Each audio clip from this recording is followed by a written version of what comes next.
What's up? This is Patrick at Radicards.com, and in this episode we're going to be talking about the top 10 Frank Thomas pickups of 2017.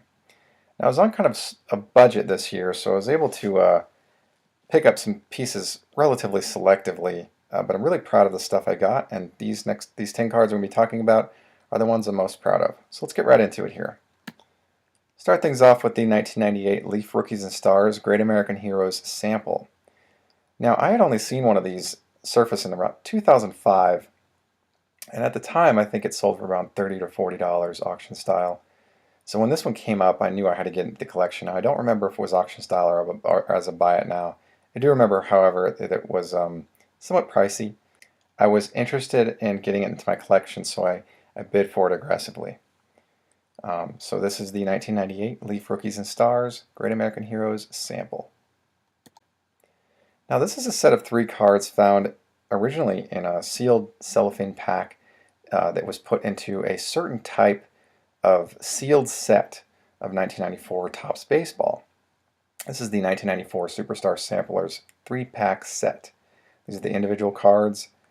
Other players were featured in the Superstar Sampler run, and so if you bought a set of 1994 Topps Baseball that had these in them, you weren't guaranteed the Frank Thomas. So finding the Frank Thomas pack was very difficult to do.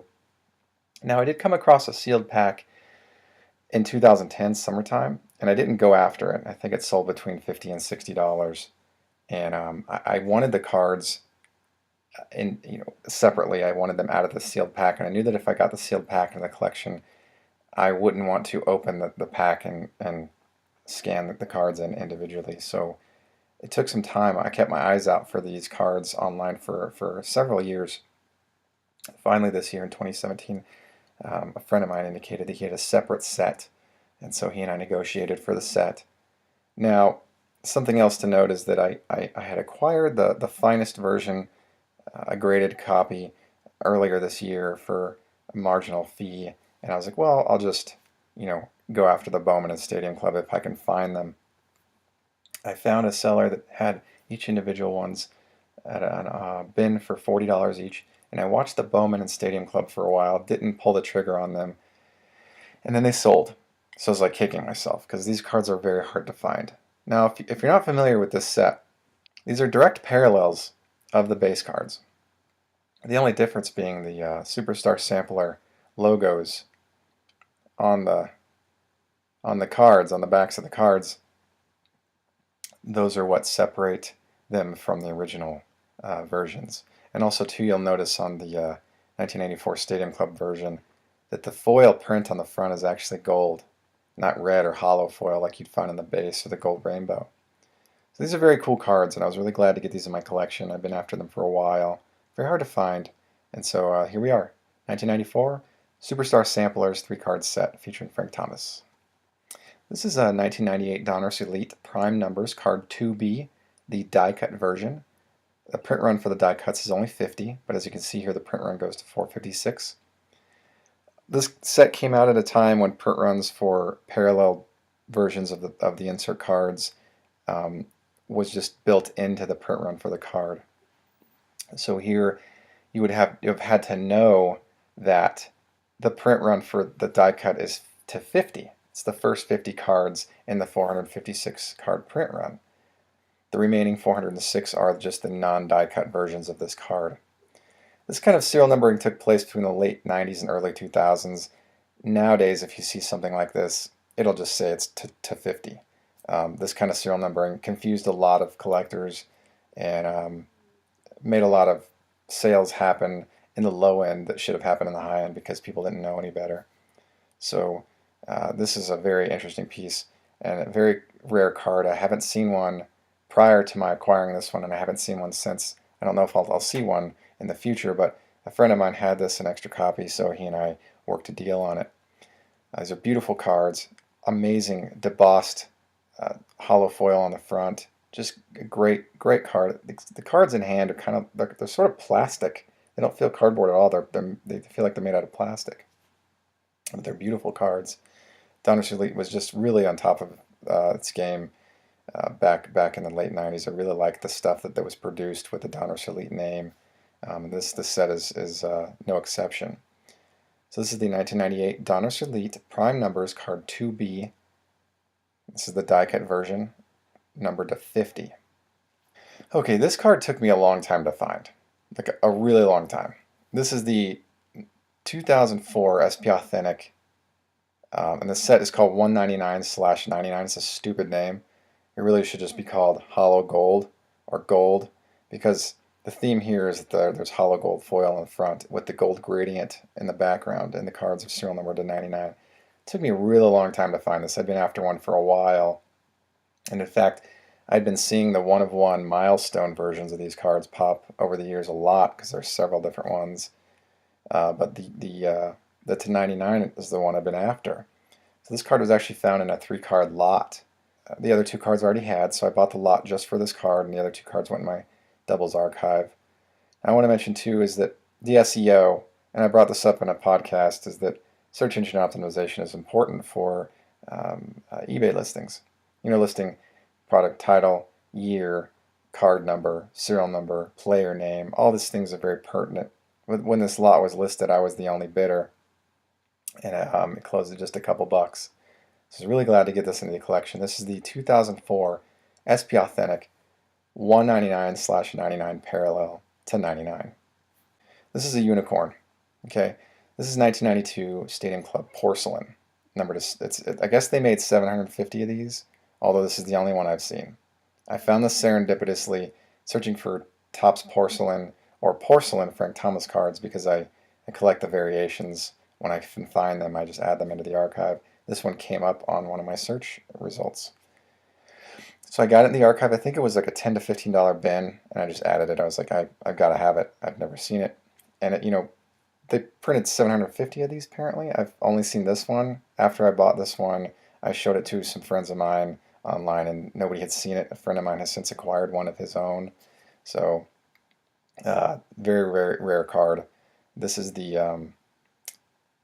1992 Stadium Club card 301, the porcelain version that apparently they made 750 copies of. This is a cool set. This is the 2003 Donruss Team Heroes Master, number to 20. Now when I first saw this, I thought it was like an aftermarket thing because it says Master set along the side in a stamp with a serial number thrown on there.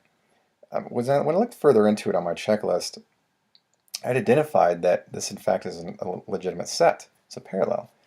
And if you're unfamiliar with this set, then don't feel bad. I hadn't seen these prior to my coming across this card, so this is kind of news to me for this year. Really cool cards. A little bit of competition, but not much when this surfaced, and I was able to get this in the archive this year. I was really proud to have it. A very rare card. Classic bold serial numbering on the top left there on the front. Really just dig this set. A lot of different interesting parallels in 2003 Donruss Team Heroes. I was really glad to get this in the archive this year. A really cool card. Great rare parallel.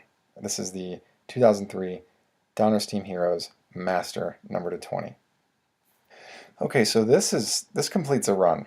Okay, I'd been after this example for a while. This is 2004 Timeless Treasures Gold, number to 10. With 10 copies, you just don't see this stuff ever. It's very rare. A friend of mine, he had acquired this, showed it to me, and I was like, hey, how'd you get it? How much you pay for it? Can we work a deal on it? So we worked a deal on it, and he was able to sell it to me. So I got this card in my collection this year. Really proud to have it. I'd been working on the run for a while. I got my first 2004 Timeless Treasures, I think back in 2004, and since acquired like the one of one and some of the other parallels, and just slowly was working on this base no autographed version of this card, the parallel run, and the gold was the last one I needed. So when he had the gold and we talked about it and got it in my collection, I was really proud to have it. And I was like, here's a big piece. I want to add it to my top 10 list for the year. So here we are. This is the 2004 Timeless Treasures Gold, number to 10. Great card. Beautiful card. Okay, so this is an interesting set. This is the 2000 Upper Deck Legends Commemorative Collection Gold. Now this would be a one of one stamp. The gold versions are one of ones, but this one doesn't have the one of one stamp. Okay, so this was made as either a replacement or just to have on hand, archive copy, whatever the case, there isn't a one-of-one stamp on this. The one-of-one is actually spoken for by another Frank Thomas collector, so I know it exists. So this was the next best thing. So I was like, well, you should get this into my collection. So I got this. I grabbed this year. I was really happy to have it. My mom wanted to help me acquire this one, so really thankful for her help.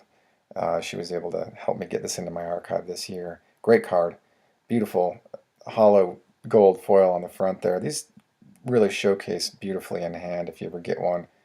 This is the 2000 Upper Deck Legends Commemorative Collection Gold, one-of-one without the one-of-one stamp. Getting down to it here, this is the 1998 Flair Showcase Row 3 Masterpiece, one-of-one without the one-of-one stamp. Okay, I also have the one with the one-of-one stamp. I acquired it in October of 2014. So when I got this into the collection, I was like, what a great pair to have, both of the cards, the one with the stamp and the one without. A little backstory on this card. I've been watching it on eBay for 2 years, just sat on my watch list for 2 years. The price continued to come down a little bit over time, but not much. I had worked with the seller in the past on other items. So one day this year, I was like, if this sells, I'm going to really be kicking myself.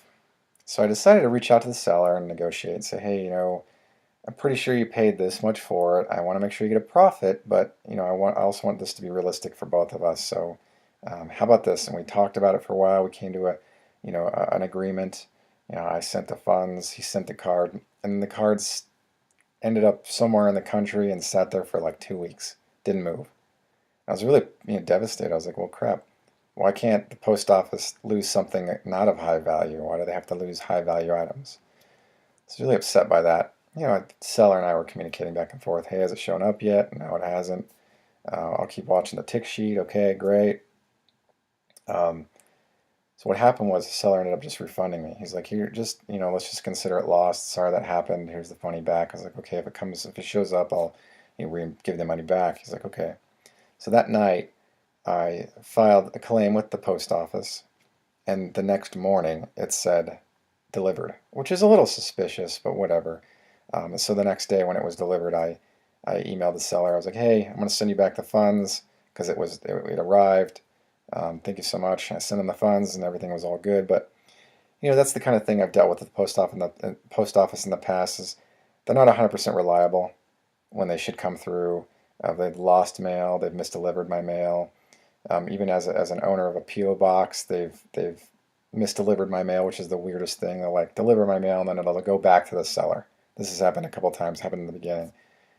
I got really frustrated. I was like, well, what the heck? Like, you guys, I have a PO box so that my mail doesn't get stolen or misdelivered. Like, how can you guys mess that up?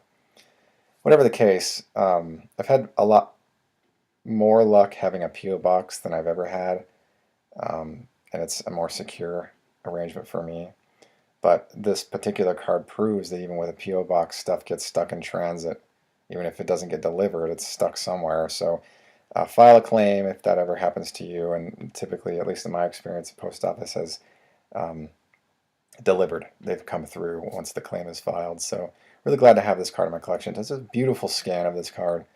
It actually scanned better than the one-of-one stamped version of this card that I have. So this is the 1998 Flair Showcase Row 3 Masterpiece one-of-one without the serial number stamp on the back of the card. Alright, last card. This is one of my favorites of all time. This is the 1997 Finest Card 160 Embossed Refractor. Now, this being the gold version, the technology used is it's gorgeous. I mean, this like sparkle technology. It's the same technology you'll find on 1997 Bowman's Best atomic refractors. But this is an interesting version of this card. If you're not, if you're not familiar with this particular example, you'll notice that the edging of this card is not decal edged. It's not die cut. The gold versions of the embossed refractors from 1997 finals always had a decal edge to them.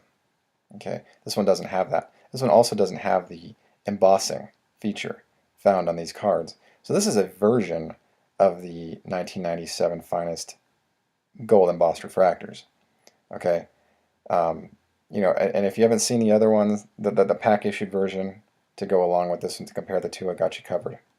Okay, so here are the two different versions. The one on the left is the pack issued version. You can tell it's got the decal edge there. Along the edge, the die cut action there. That's really nice, beautiful. And you can tell by around his arms that it's just from the visual standpoint on this slide alone that it's embossed. Okay, very gorgeous card in hand, just an incredibly beautiful card to have. If you go over to the right here, this is an example of the card that wasn't actually released. It wasn't pack issued. It was just something that was produced, and you know, to my knowledge, there's talk that this may have been part of a sheet, and the cards were cut out of a sheet. I don't know factually the background of this example, but there's no decal edging and there's no embossing on this particular example. Still has that same beautiful sparkle technology though that you see on the pack issued version on the left. I'm really glad to bring these together. This was a pickup that happened earlier on in the year, so it was a great start to my year. I remember being really excited to get it in hand to go with the one on the left, the pack issued version, and then being paired as BGS9s is, you know, just really works. I think they're just great cards. One of my favorite sets of all time, actually. I just think that the technology produced is gorgeous. And if you'll notice back here is that the refractor finish isn't just on the front, it's also on the back of the card. Now this happened with some sets in the late 90s, but not many. But going back to this, these two versions are just excellent to have side by side. They're proving to be some of the more desirable cards in the hobby as time goes on. So this is the 1997 Finest Embossed Refractor, card number 160, that doesn't have the decal edging or the embossing. So there you have it. That is my top 10 most proud Frank Thomas acquisitions of the year. I hope you enjoyed that conversation. Hope you got something out of it. Thank you for tuning in to Radicards.com. And until next time, enjoy collecting. If you like this content, please subscribe. Thank you. Enjoy collecting.